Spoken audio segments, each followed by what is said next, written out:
Saudara-saudari terkasih di dalam Tuhan Yesus Kristus, semoga kita semua dalam keadaan sehat bersama keluarga. Saat ini marilah kita mendengarkan bacaan kitab suci dan renungan harian Sabtu 20 Maret tahun 2021. Bacaan pertama, bacaan dari kitab Yeremia. Nabi berkata, Tuhan memberitahukan ancaman-ancaman yang dirancang orang terhadapku, maka aku mengetahuinya. Pada waktu itu, Engkau ya Tuhan, memperlihatkan ancaman mereka kepadaku. Dulunya aku seperti anak domba jinak yang dibawa untuk disembelih. Aku tidak tahu bahwa mereka mengadakan persepakatan jahat terhadap aku dengan berkata, marilah kita binasakan pohon ini dengan buah-buahnya. Marilah kita melenyapkannya dari negeri orang-orang yang hidup, sehingga namanya tidak diingat orang lagi. Tetapi Tuhan semesta alam, yang menghakimi dengan adil, yang menguji batin dan hati, biarlah aku melihat pembalasanmu terhadap mereka, sebab kepadamulah kuserahkan perkaraku. Demikianlah sabda Tuhan. Syukur kepada Allah. Bacaan Injil. Inilah Injil Yesus Kristus menurut Yohanes. Dimuliakanlah Tuhan. Sekali peristiwa, Yesus mengajar di Yerusalem. Beberapa di antara orang banyak yang mendengarkan perkataan Yesus berkata, "Dia ini benar-benar nabi yang akan datang." Yang lain berkata, "Ia ini Mesias." Tetapi yang lain lagi berkata, "Bukan, Mesias tidak datang dari Galilea." Karena kitab suci mengatakan bahwa Mesias berasal dari keturunan Daud dan dari kampung Betlehem, tempat Daud dahulu tinggal. Maka timbullah pertentangan di antara orang banyak karena Yesus. Beberapa orang di antara mereka mau menangkap dia, tetapi tidak ada seorang pun yang berani menyentuhnya. Maka ketika penjaga-penjaga yang ditugaskan imam-imam kepala dan orang-orang Farisi pergi kepada imam-imam kepala, orang-orang Farisi berkata kepada mereka, "Mengapa kamu tidak membawanya?" Jawab penjaga-penjaga itu, "Belum pernah seorang manusia berkata seperti orang itu." Jawab orang Farisi itu kepada mereka, "Adakah kamu juga disesatkan? Adakah seorang di antara pemimpin-pemimpin yang percaya kepadanya, atau seorang di antara orang-orang Farisi? Orang banyak itu tidak mengenal hukum Taurat. Terkutuklah mereka." Nikodemus, seorang dari mereka, yang dahulu telah datang kepada Yesus, berkata kepada mereka, "Apakah hukum Taurat kita menghukum seseorang sebelum ia didengar dan sebelum orang mengetahui apa yang telah dibuatnya?" Jawab mereka, "Apakah engkau juga orang Galilea?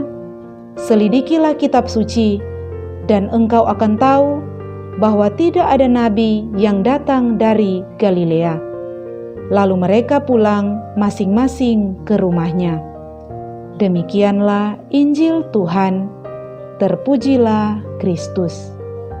Saudara-saudari terkasih di dalam Tuhan Yesus Kristus, renungan kita di saat ini diberi judul Allah Bapa Pembela Utama. Saudara-saudari terkasih, bacaan kitab suci kita hari ini berbicara tentang penolakan dan persepakatan jahat terhadap utusan Tuhan. Pada bacaan pertama, kita melihat bagaimana Nabi Yeremia ditolak dan diancam untuk dibunuh. Nabi Yeremia mengakui dirinya sebagai anak domba yang akan disembelih, atau seperti pohon besar dan kuat yang akan dipotong. Nabi Yeremia adalah orang yang saleh, simbol kebenaran, karena dengan kepemimpinannya, umat Israel dituntun menuju kebenaran dan kesetiaan kepada Allah. Namun, Nabi Yeremia harus berhadapan dengan orang-orang yang tidak menyukainya. Ia harus menjadi hamba Allah yang menderita. Pada bacaan pertama hari ini, Nabi Yeremia berkata, "Pada waktu itu Engkau ya Tuhan, memperlihatkan ancaman mereka kepadaku. Dulunya aku seperti anak domba jinak yang dibawa untuk disembelih. Aku tidak tahu bahwa mereka mengadakan persepakatan jahat terhadap aku. Tetapi Tuhan semesta alam yang menghakimi dengan adil, yang menguji batin dan hati, biarlah aku melihat pembalasan-Mu terhadap mereka, sebab kepadamulah kuserahkan perkaraku." Saudara-saudari terkasih, dalam situasi sulit yang dialami Nabi Yeremia, Tuhan Allah Israel selalu berada di sisinya, menjadi hakim yang adil, menjadi pembela utamanya.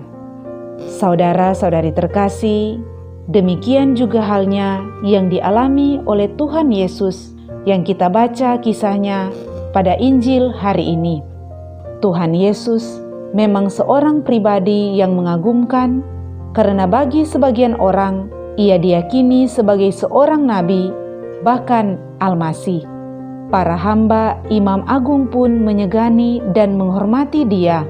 Namun demikian, masih ada saja orang-orang yang tidak suka, bahkan menolak Tuhan Yesus. Karena ada orang-orang yang suka dan ada orang-orang yang tidak suka, akhirnya terjadi ketegangan antara orang-orang yang percaya dan suka kepada Tuhan Yesus dengan orang-orang yang tidak percaya atau tidak suka dengan Tuhan Yesus. Imam-imam kepala dan orang-orang Farisi yang tidak menyukai Tuhan Yesus mempertentangkan dari mana atau datang dari kota mana Tuhan Yesus. Sebab bagi mereka, Nabi dan Mesias atau Al-Masih tidak datang dari Galilea, melainkan dari Betlehem, kota Daud. Imam-imam kepala dan orang-orang Farisi merasa terancam kalau wibawa dan popularitas mereka jatuh. Mereka takut kalau ada orang yang lebih baik dan lebih berpengaruh dari mereka muncul. Mereka iri hati serta cemburu terhadap Tuhan Yesus. Dari pertentangan ini muncul Nikodemus, salah satu orang yang membela Tuhan Yesus. Nikodemus termasuk orang-orang Farisi. Ia adalah seorang Farisi yang bijaksana dan terpandang. Dari bacaan Injil hari ini kita melihat bagaimana Nikodemus berkata untuk membela Tuhan Yesus. Apakah hukum Taurat kita menghukum seseorang sebelum ia didengar dan sebelum orang mengetahui apa yang telah dibuatnya?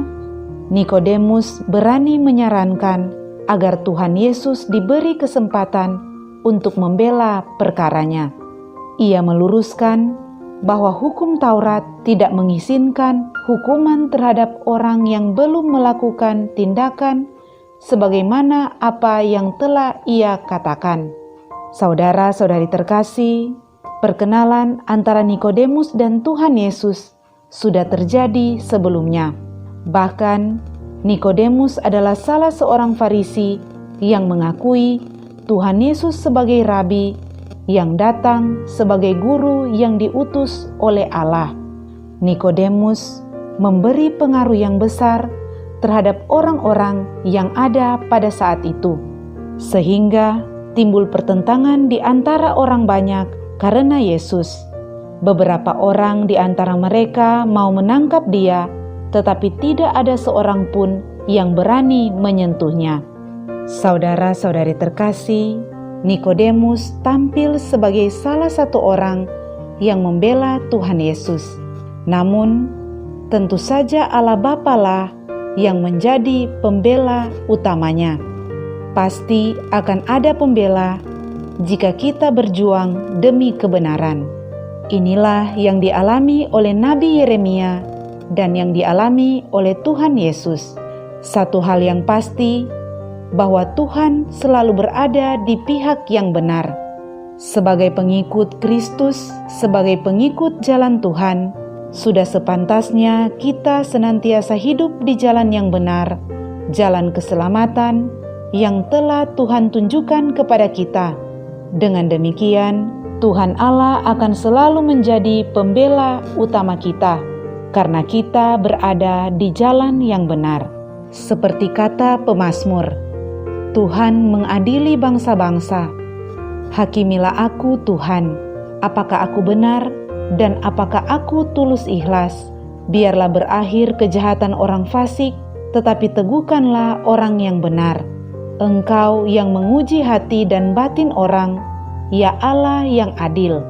Perisai bagiku adalah Allah yang menyelamatkan orang-orang yang tulus hati. Allah adalah hakim yang adil. Marilah berdoa. Ya Tuhan Allah kami, padamu kami berlindung. Tuntunlah kami di jalan yang benar, sebab Engkaulah ya Tuhan, pembela utama kami. Demi Kristus, Tuhan dan pengantara kami. Amin.